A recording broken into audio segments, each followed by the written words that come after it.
Hi, everybody. I'm Tom Foster. I am Inc Magazine's editor-at-large. Welcome to the first installment of a new series we're calling Inc's Real Talk, Business Reboot. Today's installment is an AMA with Marc Cuban. That's AMA for Ask Marc Anything. Marc needs no introduction, but that's what I'm supposed to do in this kind of thing. So I'll say that, Marc is a serial entrepreneur. Marc is a star of Shark Tank. Marc is, of course, the owner of the Dallas Mavericks, and he's an investor in hundreds of companies across a very wide array of industries. Since we announced this event, we have received a tremendous response. We've received thousands, literally thousands of questions in advance of the event. We're also going to be taking questions in real time as we go. We have a moderator in the background who is going to be selecting the most pressing questions. So while we have thousands of them, we probably won't get to every single question today, but I am confident we're going to cover a very broad array of topics that are going to be specifically relevant and useful to everybody who's joined us today. So thanks for being here. Let's get right to the questions. Marc, welcome, and thanks for joining us. Here I am. Thanks for having me, Tom. There you are. Thanks for being here. Before we jump into the attendee questions, I want to ask one question from me. You were recently became a member of the President's Advisory Council for Opening the Country Back Up, and that was really on my mind as I read through so many of the questions that we received from attendees. I want to read one thread of questions that recurred a lot. Sure. I want to read a few of them from this thread. One was, when do you see the economic fallout ending? Another, when do you think this will all be over? A number of questions. This last one is an example of many questions, and it's tragic that came in like this, that said, when do you know as a business owner that it's time to throw in the towel? Which I think, just underscores how urgently people want help and want to see a way forward. So my question for you is what is one message, what is the one message that you, as a member of the Advisory Council, want to make sure the administration hears about this process of trying to open back up? Number one, it's hard to be a small, medium-sized business right now because number two, it's complete uncertainty. Nobody knows for sure when it's going to end. And so we've got to be cognizant of what it's going to take to help small businesses get back open.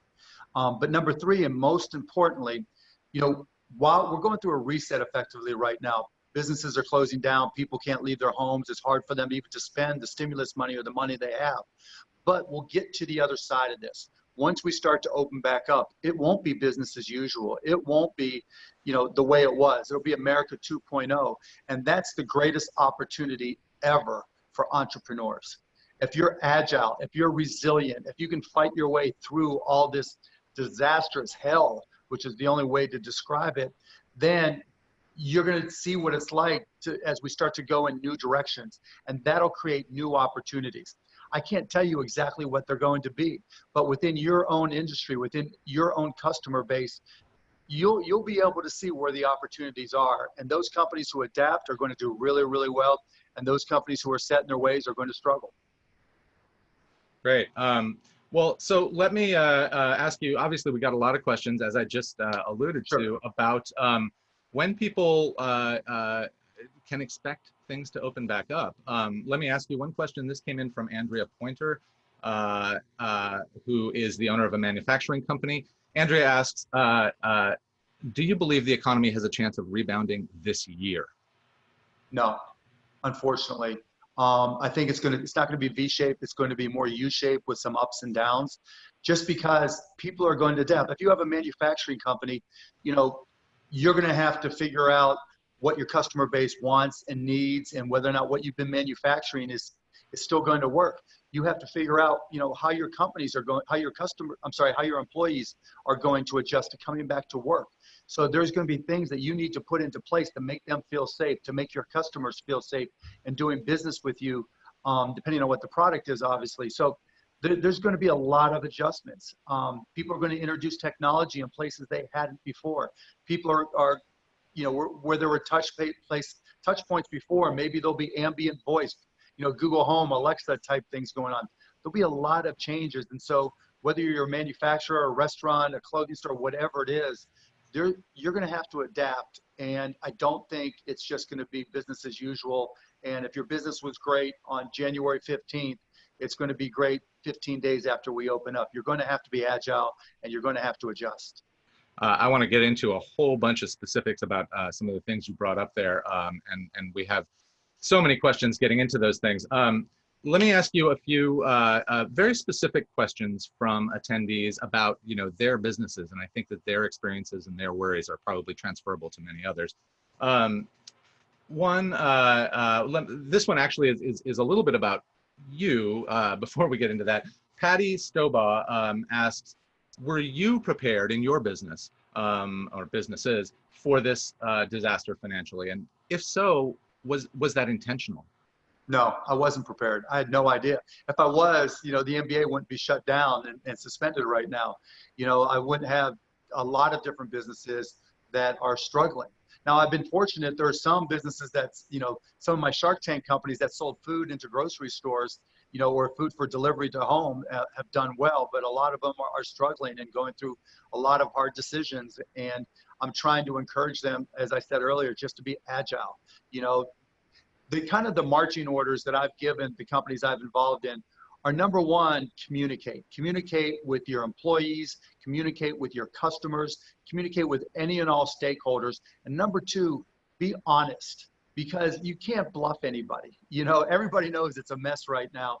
And so by being honest, people will respect you. By being authentic, people will know that you're in this together with them. And number three, be as completely transparent as you possibly can. Again, everybody's afraid. It's okay to say you're afraid. It's okay to say, there's uncertainty, because as we start to get on the other side, however we open up, then you'll have already developed an honest relationship with your customers and prospects. And I think they'll respect you and appreciate it more. They may, there's nothing really to sell right now unless you're selling to companies that are doing really well. So I would really focus on communicating and being ready for whatever comes when we get on the other side. Great. All right, so let me ask you the first of these very specific questions from attendees. Kathleen Swinson, who is the president of a construction company, says, I am now spending my personal money to keep my company open. How do I know when it's time to call it and close my company? That's a hard question. The first thing I would do is talk to your suppliers, your vendors, your employees, and just tell them, look, this is the conversation I'm having with myself. I'm not sure what I need to do right now. So I want to get feedback from each and every one of you. And I would do that simply because you don't want to surprise them and have it come out of left field when in a period when it may be hard for them to get a job. But number two, and this is the most important part, they may have a great idea. I can try to guess, not really knowing your construction company or the market you're in or what's going on there. But your employees in particular know. They know you. They know the industry. They know your business. And all it takes is one good idea. And I'm a big believer that when we come out of this reset and we get into America 2.0, there's going to be some small companies that just blossom because they had a different vision. They said, you know what, the way we did things before the pandemic, they were okay, but here's an idea I have. Here's a vision I have to do them better. And maybe one of your employees has an idea for, a construction company 2.0. It's just a better way to do it. So rather than just feel, because I know it's stressful, right? I know that pain inside of you when you're going through a business and you're like, oh my goodness, right? I have all these people depending on me. I have all these goals. I have all these dreams. I have X amount of money in the bank. And if I don't make the right decision, it could all be gone. I know that pain. Right? But before just saying, you know what, I'm not going to do it anymore. I can't deal with the stress. I don't think the opportunity is there. Before you do that, talk to all the people that you're connected to. Get feedback and just say, you know what, do you have a better way? Is there something we can discuss? Do you have a vision? Because all it takes is one. You don't have to have a ton of great ideas. You just have to have one thing that changes how you approach things that's better than it was before. And again, there's going to be companies that come out better because of those ideas. This is a similar question in the sense that it's somebody who comes from the construction industry. Denise Cusimano says, business has completely died. Her business has completely died since March 18th. I'm still advertising on Google and Angie's List and Facebook.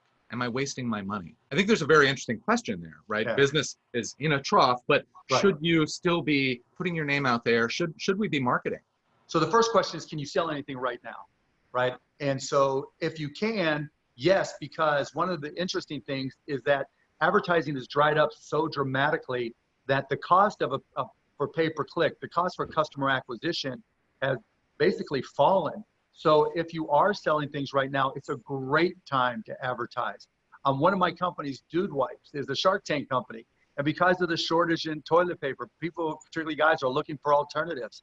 And so their sales have gone up significantly, and they continue to advertise, and it's working for them because they're getting new customers who are becoming acclimated and committed to their brand and their products. So if you have a product now, yes.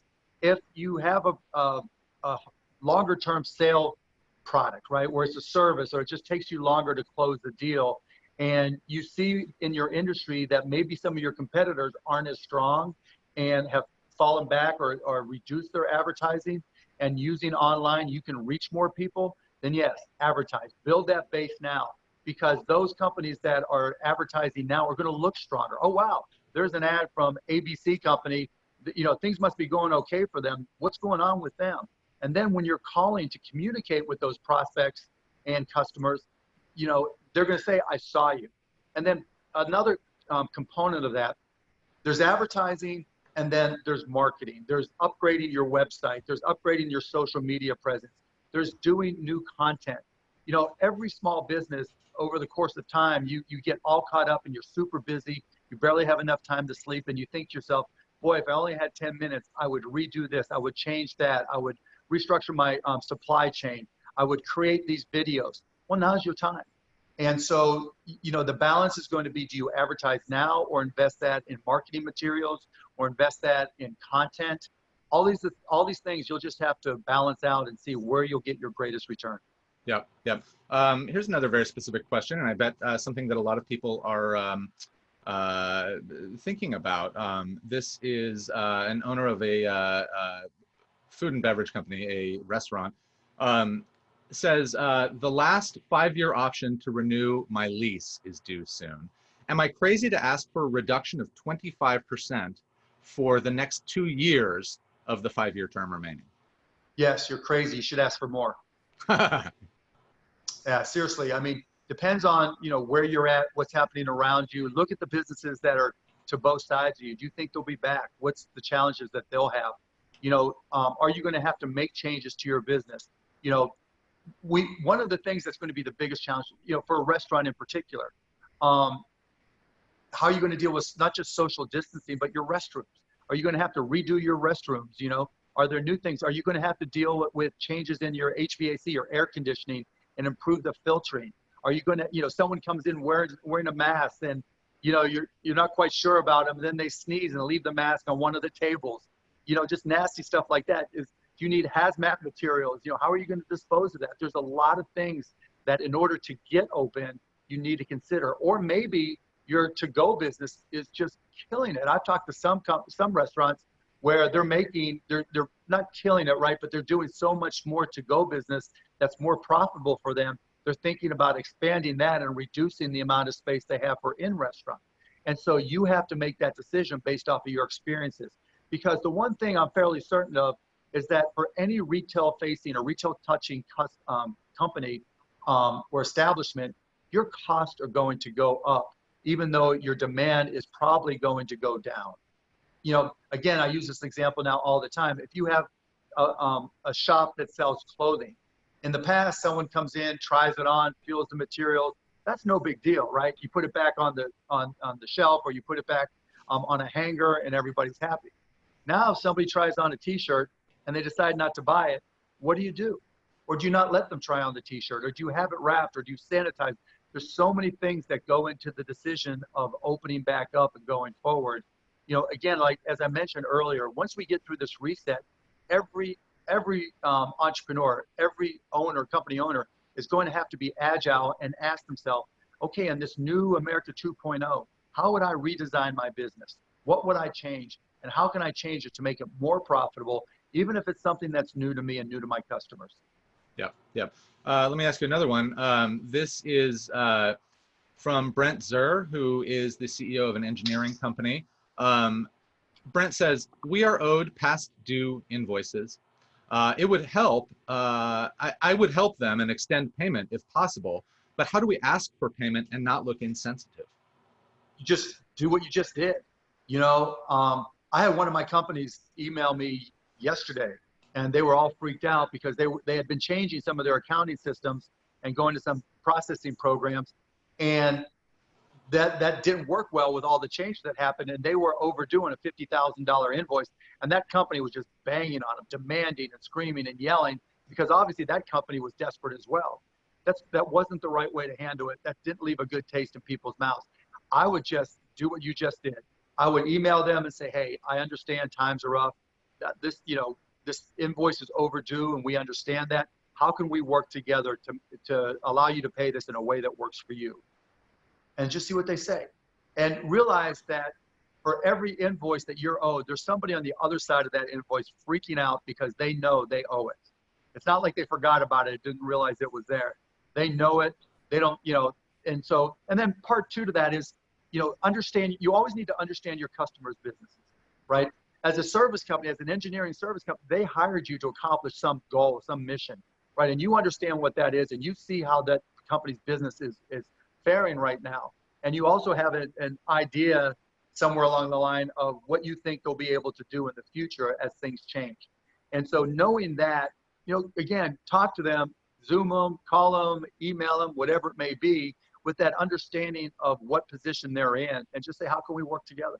Yep. Two more quick questions along these same lines, and then let's move to another thread. One is, this is from Susie Holtquist, who runs she's the CEO of an advertising and marketing company. She says, if we are dropping prices to get customers and cash in the door now, do you think that's permanently going to lower prices that we can charge in the future? If they would, I missed the first part, Tom. If we are lowering prices now to get customers and cash in the door, is that going to is that going to screw up your pricing? Yeah, it's going in the long run screw up your pricing. Probably. You don't know, but probably not. I think when there's little demand, I mean, you're reducing your prices for a reason, and your customers know that. It's like we talked about the lease or a little bit earlier, or read a little bit earlier. Do you renegotiate down? And the answer was yes, more than you probably expected. And I think it's the same thing here. Like any service business, whether you're in an advertising agency, an engineering service company, your value proposition to your customer is going to change based off of how that customer's business is doing. So right now, your prices may come down. But as your customers' businesses improve, that's when you'll be able to raise them. If they don't improve for a while and you're a high quality, lower cost operator or service provider, then you're probably going to keep them, and that means a lot as well. So I would be more concerned about continuity than future pricing. Okay, great. So we got a number of questions about sales, about the sales process, and let me just read you one of them. This comes from Marcy Schmidt, who is in insurance sales. Marcy asks, what are some other ways that our advisors can network with new prospects when they used to meet for a drink or play a round of golf? Still meet for a drink. Have one of those virtual Zoom happy hours. Why not? I mean, depending on how much margin you have in your sale, it's not inconceivable to, order from a liquor store and have, a little bottle of wine dropped off at all your different prospects and have a virtual Zoom happy hour. Actually, I just thought of that. That's a really good idea. I'm gonna start telling some of my companies to do that. Just be innovative and supportive like that. Selling insurance is a huge touch business, right? You have to build confidence. You have to have people trust in you, and understanding the circumstances your clients are in, the best way, and your prospects, have that virtual Zoom happy hour. It's going to probably cost you less money than it would have in the past, and really create a better connection.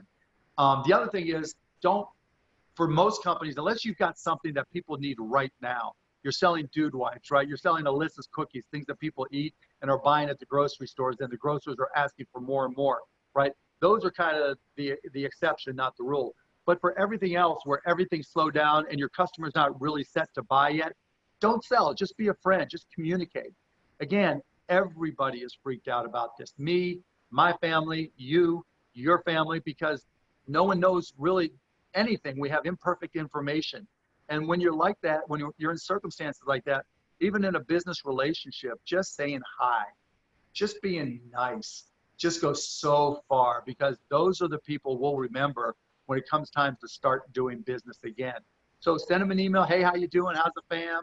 You know, hey, what's going on? What music you listening to? What shows you watching on Netflix? You know, a book reading club. Here's the book I love. You want me to send you a copy?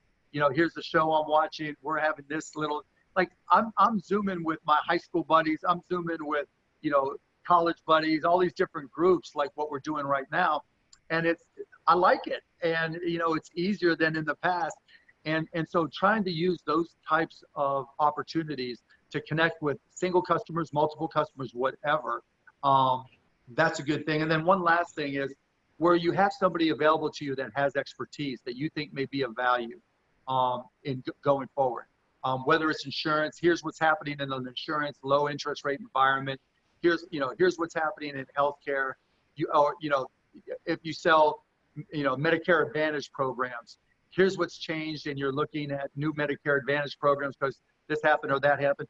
It's cool just to have what, like we're doing here, your own little Zoom presentation to your clients that have, senior management or you or an expert talking about what's going on in the marketplace. Yep, that's great. We got so many questions of, I think what you were just talking about is very relevant to people. There were many questions, people saying, I'm nervous about making sales calls. And so I think you're really speaking to that. Also, by the way, your idea about the virtual happy hours and what you're talking about was a big hit. We just had a huge string of people saying, great idea, Mark, great idea, Mark. So you got something there, go with that. I want to talk a little bit about one of your biggest businesses, the Mavs. A lot of people are curious about not just basketball, but businesses where, lots of people gather, whether it's conferences, whether it's Sure. sports, whether you have an event venue. Let me pick one of these questions. Here's one. Fritz Owen asks, do you remain optimistic that we will gather again for live events in large arenas and outdoor venues within the next 12 months? Yes, absolutely, positively. Look, I'm a big believer in science. I'm a big believer in American exceptionalism. I'm 100% confident that the scientists and the doctors will figure this out. No doubt in my mind. I think we'll have therapies. I think we'll have prophylactics, things that keep you from catching things, and a vaccine as well to help keep you from catching things. And so I'm not worried about that. It's not a question of if, it's a question of when. Are you in favor of the NBA continuing the season without fans in the arena? Oh yeah, I have no problem with that. Look, I think we need sports. We need something to root for right now. We need something to yell about and scream about, and virtually together watching a game. I mean, if you're a Mavs fan, if Mavs are playing the Lakers, and you're a Lakers fan, and all your Lakers fans are screaming with each other, and all the Mavs fans are screaming with each other, and the Lakers fans are upset because the Mavs just kicked their butts. Those are the types of things we need just to get excited, whether it's basketball or any sport. We need something to gather around. So yeah, we'll play without fans if that's the way it works. But the one thing we won't do is jeopardize the health of our employees, whether they're players, coaches, or any important personnel needed to produce a game. One of the biggest subject areas of the questions that we've received is around the federal loan programs, the PPP, yeah, no obviously, the EIDL program from the SBA. Let me read one or two of these questions to you. One of the big issues, obviously, over the last week, one of the huge areas of discussion has been larger corporations taking some of those PPP funds. Michelle Pusateri asks, she works in the food and beverage industry, asks, how do we ensure that the next round of PPP is distributed fairly to the companies that are most impacted by this current situation? You're not going to like my answer, and I don't like my answer. You don't, right? You can't. And the reason why the structure of the PPP program is that it's approved through banks. So in order to make sure that the most needy companies get it, number one, you'd have to pull all the applications from all the banks into a single location. And number two, you'd have to come up with criteria in order to, as objectively as you can, get it to the right people. But how do you decide who the right people are? Is it the lowest cost per employee, which encourages people to pay lower wages? Or is it, the most number of jobs? Or who knows what that criteria is going to be? So what I suggested to the council, and they turned it down, was I suggested it should be a lottery, a random drawing, where whenever you apply for whatever bank, you get a number assigned, it goes to the feds. They then say, okay, for the next, we're going to pick the first 50,000 recipients, and then we'll see what the total is, and those people get it. Now, part and parcel of that is I also thought that we should put a cap and eliminate any public corporations, so that public companies who have publicly traded stocks or even publicly traded bonds, they have other opportunities to raise capital. They can do a secondary offering, they can do pipes, they can do warrants, they can do options. There's buyers there. The stock market, there's liquidity there that's not available to private companies. So those companies should have been excluded. And there probably should be an asset cap where if you have liquid assets above X number of dollars, you're just not eligible. Yeah. It's easy for me to second guess and to say all these things. And I told them going in, and I understand why it was too late to change some of these things. And the reason why, you can't really get mad at them is because they were trying to rush this through, because the biggest enemy all small businesses have right now is time. They trying to get the money in as many hands as possible, as quickly as they could. And when you do that, you're going to make mistakes.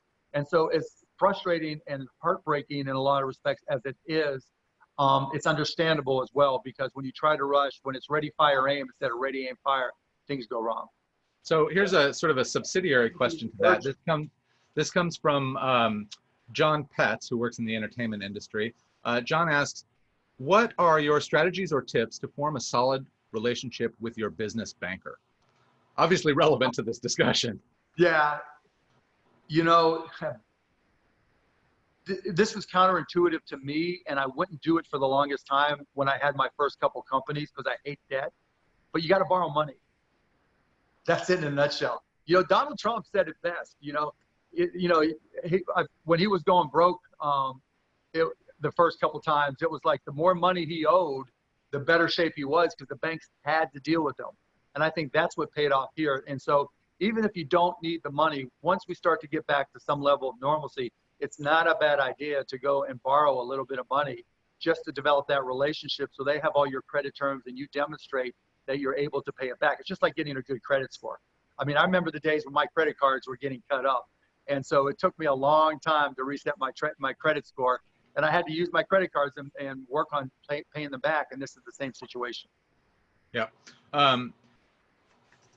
People have a lot of questions about other sources of funding, of course, as well. Right. One of the questions, Elizabeth Alonso Villarreal asked, she works in the real estate industry, asks, with money being tight right now, how can we approach potential funders? Carefully. You've got to really have a plan in place to make it worthwhile. I'm getting business plans, and in terms of investing in those companies, I'm looking to see what for America 2.0, once we get out of this, what's an idea that makes me think, why didn't I think of that? I'll give you an example. Somebody sent me a thing today for new types of sinks that have UV rays in it and deal with protecting against viruses that may come off of somebody's hand. A regular sink doesn't do that. I didn't know that. There's things that come back up through pipes. I didn't know that. And so this is something that's going to be a significant value potentially if they're able to pull it off, that I didn't even consider. So if you have a business like that, you'll probably be okay. If it's, a blocking and tackling traditional business, you're probably going to have to turn to sweat equity. It's just going to be, it's just going to be the grind, because it's going to be harder. And be careful in terms of using your credit cards and overextending yourself, thinking it's just going to be the way it always was. Try to be as resilient as you can, but don't go all in unless you're certain. Related question from Tracy Daly. Is Shark Tank coming back in September? Yes, of course. And actually, they just, I'm not allowed to say that, but actually, we're on Friday nights on ABC, and we've got a bunch of new episodes coming as well. Great. A lot of people had questions about workplaces and work styles, which obviously have changed radically for everybody in the last month or more. Alex Zimmerman asks, how do you see the future of office space to how it is currently, or presumably how it was before this all changed? I think it's going to change. I think it's got to change. I'm reading this book I just started this morning called Healthy Buildings. where they start to talk about, you know, the type of office environment in particular that you work in. It's not just about whether it's green and zero footprint any longer. It's how do you recirculate air? How do you create an environment that you want to, that you feel safe and comfortable and productive in? And it's going to be different for a while.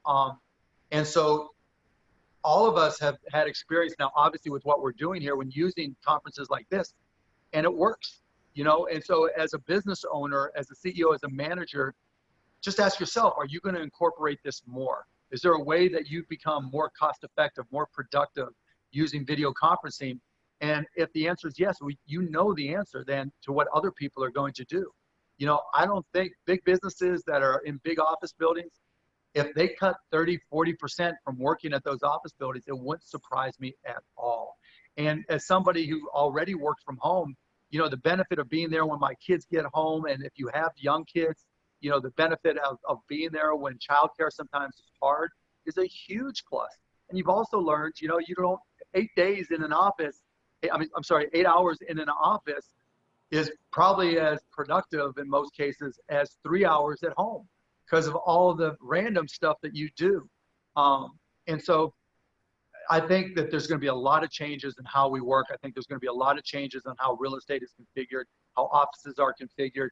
I mean, think of that conference room in your building, right, or on your floor.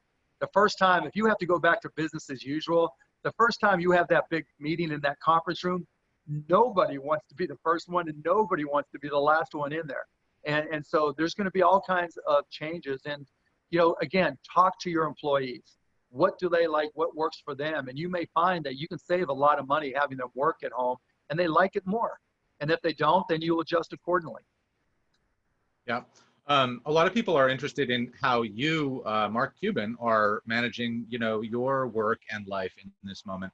Let me ask you a couple of the questions. There have been many Sure. along these lines that have come in. One is, what's your best advice? This comes from Paul Gilario, who works in telecom. Paul asks, what's your best advice to increase one's productivity in a day? So I'll tell you exactly what I've done for the last 20 years. I don't do meetings or phone calls. I'll do a meeting if you're going to write me a check. I'll do a meeting if there's like a really good reason to help close the deal, or it's some charity or something I just don't have a choice, right? But other than that, it's email. I mean, I try to save the time on, you know, in the old school conference room like we're just talking about, you know, the first thing is what's to eat, who got the donuts, what kind of donuts do we have, standing around, how are the kids, milling around, okay, who's going to start the meeting? Everybody gets their pleasantries out of the way. That was just unproductive time to me. Same with the phone call. How are the kids? You know, what'd you think about the game last night? Unproductive time. I really tried to drive everything to email for a couple reasons. One, I can do it any time of the night. Two, it gives me a tickler file of all the things that I'm doing. And so what's undone are my unreads.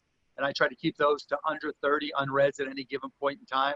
And three, I get to search it. So if you and I had, if somebody out there emailed me 10 years ago, 15 years ago, 20 years ago, I probably still have it. And, you know, I can go back and it's like, oh yeah, there's Tom. And I wonder what we talked about. He said, I emailed you before. I'll go look it up and I'll figure out what we talked about. So that makes me even more productive. And so I think in a work at home environment, since everybody's using email in the cloud, I think, you know, I'll continue to do it the way I do it. And I try to encourage people to do it the same way. With the one caveat, be careful for hacks. You know, don't open up or don't click on a file from somebody you don't know. It's a little bit harder to be protected when you're at home, but you got to be more vigilant. This is a slightly, I love this question. This is kind of a little bit of a wild card question. This comes from Robert Reynolds, who is the CEO of a real estate company. You know, we all have a lot of, in some ways, extra time right now. As you said, sometimes we can be a lot more productive, you know, at home. Robert says, if you could study anything for the next 12 months, 5 hours per day, what would you study? I'll tell you exactly what I do study, Robert. Great question. So here are the big trends. Where I make my money is trying to stay one step ahead. And how I stay one step ahead is I'm a reading machine. I read for hours every day. It might be books. It might be online. It might be courseware. It might be any number of different things. So here are the things that I'm trying to pay attention to. And actually, there's 4 now. I mentioned one, healthy buildings. That's a brand new one I just started this morning, because when I heard about it, it made perfect sense. Your work environment in a pandemic induced world is going to be different. And I don't know all the issues that need to be addressed to make a work environment healthy, whether it's a restaurant or a big building. And so I started reading up about healthy buildings, and not just the environmental aspect or the green aspects in terms of, reducing energy consumption, but health in general. So that's number one. Number two is robotics. When we come out of this into America 2.0, we've learned a hard lesson that we need to manufacture more things here in this country. In America 1.0, manufacturing 1.0, the idea of manufacturing was, you tooled and dyed some things, you made things, but then you put them on an assembly line, and there were people on the assembly line adding little pieces, making pieces until you got a finished product. And it was hard for us to compete because our labor was a lot more expensive, and there were a lot more environmental rules and other overhead associated here in the United States than there were in places like in Asia and the rest of the world. And so we were at a competitive pricing disadvantage. Robotics overcomes that. And so by investing in robotics as a nation, right, I'm a big believer that whatever we spend for infrastructure in America 2.0, a big chunk of that should be to introduce robotics and invest in research and development, and even subsidizing robots for business. Because if we're able to take let's just say there's 1 billion products manufactured outside the United States that we import and buy here in the United States. 1 billion of them, I don't know the exact number. If we brought over 500 million of those products and just had robots manufacture them, all the ancillary employment required for maintaining, programming, supporting, cleaning those robots, the real estate, the HVAC, there's so many things in that ecology, right, of robotics. The aggregate employment would be dramatically higher. And even what we call unskilled wage workers, people who maybe don't have a high school diploma or just a high school diploma, there will still be plenty of jobs for them, paying more and more of them than you would have seen trying to bring traditional manufacturing back. So I think investing in robotics as a country is important. And then finally, at the top of the list is artificial. I left out one. So before I get to artificial intelligence, precision medicine. Like, if we've learned anything from COVID, it's that it impacts everybody differently.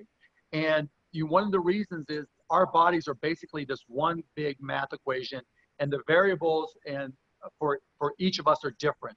And with precision medicine, we're starting to do things that custom tailor medicines to each individual. So you might read about therapies for breast cancer, and if you have certain genes, you can have certain therapies that work specifically for your body type. So that's another thing that I've been trying to get up to speed on. But at the very top of the list is artificial intelligence. I've been through the PC revolution, the networking revolution, the internet revolution, mobile computing revolution, cloud computing revolution, and AI blows them all away. It's not even close. For small business owners, you've got to understand it. And I know it doesn't sound easy, but if you went back 25 years to the early days of the internet, when you talked about people having to download a TCP/IP client and work on a dial-up modem to try to get your Netscape browser to work, people were confused as hell. And when you tried to think about setting up a server or doing HTML or JavaScript, that was like rocket science back then. Now, everybody has a basic understanding of getting online and everything that we can do. Artificial intelligence is the same way, only to have a greater impact. And so in terms of your decision-making as a business, going back to work, making pricing decisions, there's so many ways that AI can impact your business. I strongly, strongly, strongly recommend that you go online, go to Coursera and take an introduction to AI, go to YouTube and look at introduction to artificial intelligence videos. Those are the types of things you need to have a basic understanding of. China and Russia both say whoever dominates artificial intelligence will dominate the world over the next 25 years. And they're right. And it applies to business as well. And unfortunately, we're not, as a country, investing enough. We're starting to increase it, but it's dominated right now by the biggest companies. And so, for my small businesses, I worry more about our ability to introduce AI and do it right than I do about the long-term effects of the COVID virus, to tell you how important that is to me. And for me to learn it, I'm doing tutorials on AWS. Amazon Web Services. I'm taking the Coursera classes. I'm reading books. There's a book, the first book I read on AI, and it's a little bit geeky. It's called The Master Algorithm, and it starts to go into helping you understand. If you're geeky, that's a great place to start. If you're not, you're just trying to get an understanding, I would just go on YouTube and just, search for AI and just start trying to pick up what you can pick up. Yeah, I love that. Long-winded answer, so I apologize. No, that's great. You just spoke to two subject areas that we have received a lot of questions about: manufacturing and artificial intelligence. Both of those, and the sort of sub themes that have come up the most in both of those. With manufacturing, people saying, "Hey, given our changed world, do we expect a lot more manufacturing to come back to the U.S.?" And then with artificial intelligence, people saying, "Hey, specifically as relates to small business, presumably artificial intelligence is going to become more and more important, not just as it has, over the last number of years, but even more so now, given this moment. How can we make that relevant as a smaller business as opposed to, the largest corporations?" Yeah, you just got to learn it. I mean, it's almost like, with the web again. I'll use that as an example. One day nobody was using the internet. They had no idea what it was. You barely used email. You used PCs for spreadsheets and word processing. And then all of a sudden the internet really became popular and you had to learn how to make it work for your company. Social media, it wasn't natural. Kids were picking it up, but if you weren't into that, then you didn't realize the impact it could have for your business. Now everybody does.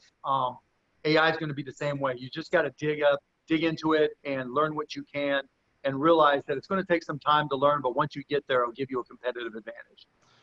So let's shift gears a little bit and talk about leadership. Everybody who's here today is a leader in their respective businesses.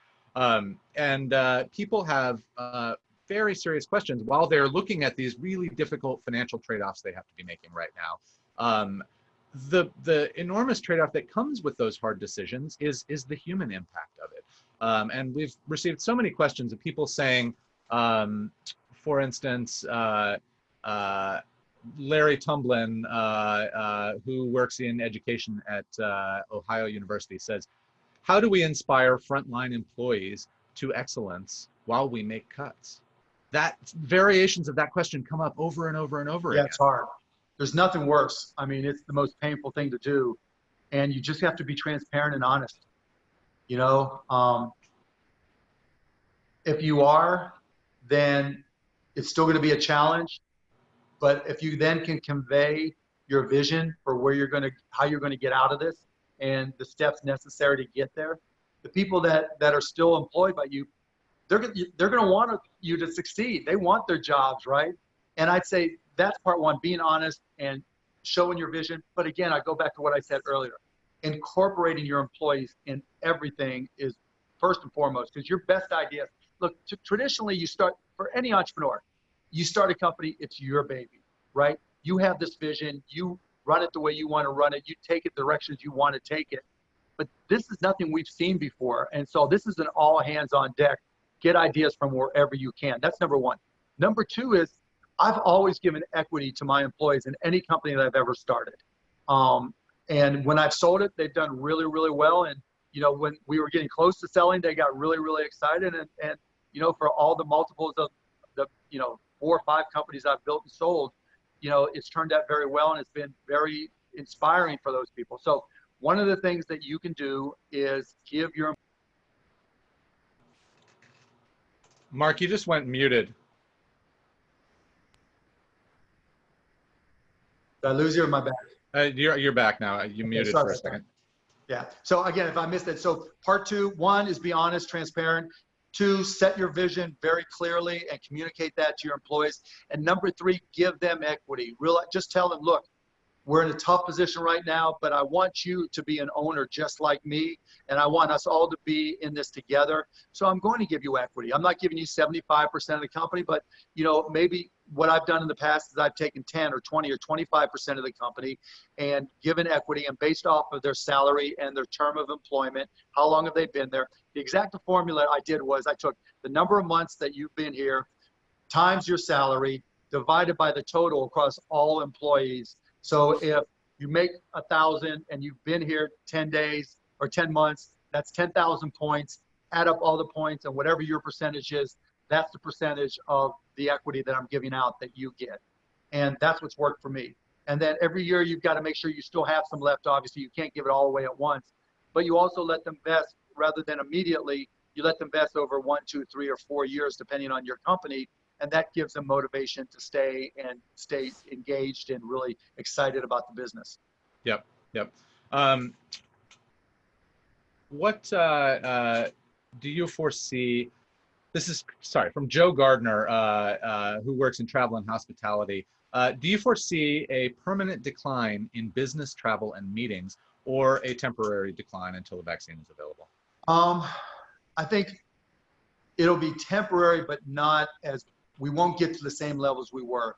You know, we saw a lot of this after 9/11 where people were afraid to fly, and then the TSA came into place and we didn't have, you know, any dramatic problems with flights and people's confidence built up.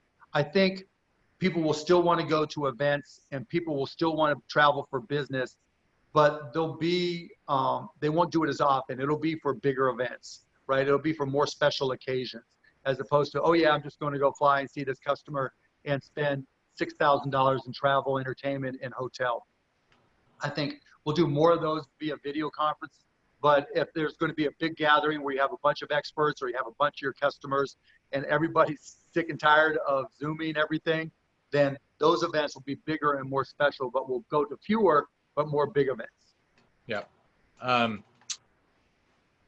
Let me ask you about a few specific industries. We got a lot of questions from people in specific industries wondering, you know, what, sort of like this last question, what you think is going to be sort of the long-term impact.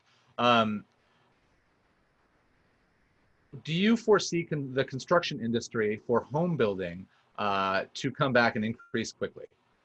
Yes. I think my personal opinion is we'll design homes a little bit more differently. You know, designing a home in a world where almost everything is delivered and delivered quickly. You know, as an example discussion I had, if you're trying to, if you're buying everything through Amazon or Walmart and all your produce is getting delivered, then do you need as big a kitchen? You know, or if you're buying things that for delivery, do you need as much cooking space? Some people like to cook and will want that, but for more cost-efficient homes, you might reduce that, and so you'll see different types of homes. So that's one area. Number two, I think we've learned some tough lessons in terms of not having affordable housing. So I think you're going to see a trend where people just stand up and say, we've got to change zoning laws in big cities so that we can have denser cities. Now, on one hand, you can argue that created more problems for New York in terms of virus spreading, but at the same time, we need to create lower cost housing. And one of the key reasons for that is if we're going to reduce income inequality, people have got to own assets that appreciate. You know, when everybody just goes to work day by day, hour by hour, and you're living paycheck to paycheck, it's hard, right?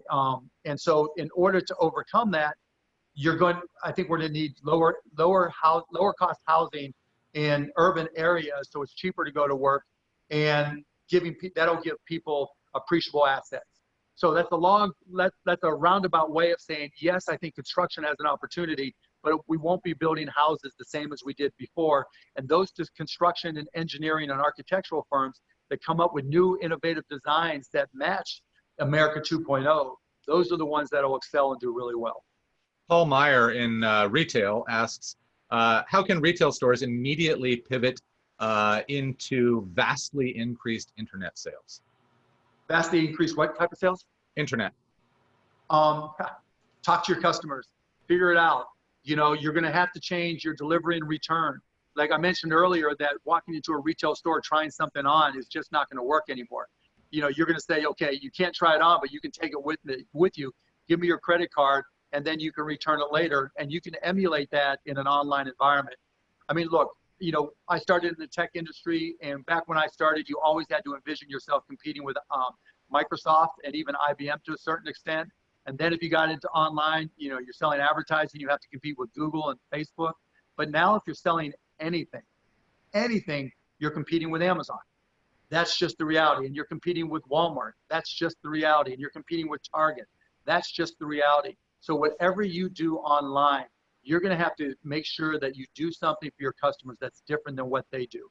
Some of the things that I've seen that have worked, automatic return and try privileges, right? We'll send it to you as long as we have your credit card. You try it on, you send it back, we'll disinfect it, we'll send it to other people. Oh my gosh, space the other one. In any event, you're just going to have to try to be innovative and find new ways to do things that, you know, Amazon and the others just can't do. Yeah. One of the things everybody's looking at, you know, these difficult circumstances right now, and also realizing there are companies like Zoom who have found new levels of success in this changed environment. A lot of people are looking at that and saying, all right, what are the areas of great opportunity right now and moving forward in what you're calling America 2.0? What do you think about that? What industries are you looking at as, or product opportunities that you're looking at as very interesting moving forward? You know, some of the things, you know, services, the picks and shovels for some of the changes that we've discussed. If we're going to open up arenas, we can't do it the same way. If we're going to open up retail direct to consumer, bathrooms are going to have to be different. Air conditioning systems are going to have to be more filtered. How we deal with utensils and condiments are going to have to be completely different. What we do for testing for viruses in the future will have to be different. How do we introduce robotics into that environment? Because we want to have fewer touch points. You don't want to put your hands on everything. You're not going to go places where people have to touch everything first, right? So that's going to lead to the introduction of ambient voice. And so one of the big opportunities, I think, and it's going to be slow, it's not going to happen overnight, is becoming an expert in Amazon Alexa or Google Home or Microsoft Cortana, and introducing that, because lots of people have Alexa, but nobody knows how to write scripts to program it and personalize it. I think that's going to be a big opportunity, and that's going to be introduced into all different kinds of companies. So that why can't you walk into, you know, someplace and just tell a menu or just talk to things and tell them what you want. We will get to that point because that makes the environment safer because there's fewer touch points. Those are, you know, things like, you know, going to a park, right? I'm talking to the local city and municipality health officers. You know, if your grandma or grandpa wants to go to the park, they're not going to feel confident just sitting on a park bench because you don't know who's been sitting there before or what's been there before. You know, putting together a little phone app or even labels on the park bench to show when the last time it was cleaned, or an app that uses augmented reality and you just point it right at the bench and it then tells you when it was last cleaned and any issues you need to be aware of. You know, those are things that in America 2.0 where we're trying to be more efficient, travel less, touch fewer things, be cleaner, and better sanitization. Those are the things that I think are going to create opportunities. The one thing you don't want to be is number 101. And what I mean by that is I can't tell you how many emails I get a day. I'm selling masks. Okay, I've got these great sources of masks, or I'm selling this and that, you know, new tests. I've got all these new tests. If everybody's doing the same thing, ask yourself, why do we need one more? You know, go where they ain't. You know, come up with things that people aren't doing yet and do them. So we've received a number of questions along this next thread. I'm going to ask you 3 of them at once, just to, because we're running out of time here. First one comes from Peter Shoemaker, who's a student at UCLA. He says, Mark, at what point does the gap between the competence of our business leaders and that of political leaders become unmanageable? So that's first question. Second one is Mark Podol of Wireless Ventures asks, can you run for president in 2020? And Jim Seifar asks, what are the 3 things that you would do right now if you were president? Okay, so number 1, I think there's already a huge gap, and it's not about what business leaders or politicians say. It's about what small business and employees say. This is our country, not theirs, and we're tired of listening to them. And this is exactly what I'd say as president, right? If I did, which is highly unlikely, but if I did. So it's our country, and we have to start supporting people from the bottom up, not the top down. It's great to introduce liquidity into the system, but the reality is that liquidity is not getting to the 22+ million people who are losing their jobs and another 30 million who are underemployed. So we have to come up with programs that go directly to them. Number two, we have to start recognizing that things are changing and investing in things that make America dominant in commerce. The things I mentioned: precision medicine, artificial intelligence, smart buildings, robotics in particular. Because we're not going to dominate commerce globally. We're third place in robotics behind Japan, Germany, and China. So we have got to introduce those. We have to be great at those. And I know we can be, because that's what we do. We are the most innovative, creative, resilient country in the world. All top, you know, if you look at the list of the top 50 inventions of the last 50 years, 90% of them would come from the United States of America. We need to make sure that that stays in place. And then you have to look at places where you start creating more revenue. And look, I'm all for paying more taxes, but you know, I would introduce a robotics tax. If we're going to introduce a lot of robotics and we're going to invest in them, they're still going to be cheaper than the way we used to do it. But taxing them 12%, 9% goes into Social Security, 3% goes into investing more in robotics.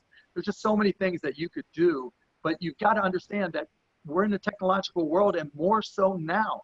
I mean, you're Zooming with your grandma, you're FaceTiming with grandpa. Things you never would have envisioned. This is a technological world, but even our top business leaders, to a certain extent, and definitely our politicians from both parties everywhere. This isn't Republican or Democrat. I'd like to get rid of both parties if I could, but they're just not technologically literate, and we need that in leadership right now. So that's my marketing pitch, and that's my campaign pitch, and I'll leave it at that. Did you answer the second question of those three? No, I didn't, and that was intentional. Just for the record, the second question was, are you running in 2020? Well, Mark, listen, I really appreciate you taking the time to join us. This is great. I have a feeling we could keep going. We certainly have many, many more questions we could get to, and I know you have answers for them. To everybody who tuned in, thank you so much. We're going to keep covering all of these issues closely at inc.com. So, you know, please continue to check out the site and find, you know, more advice and help there.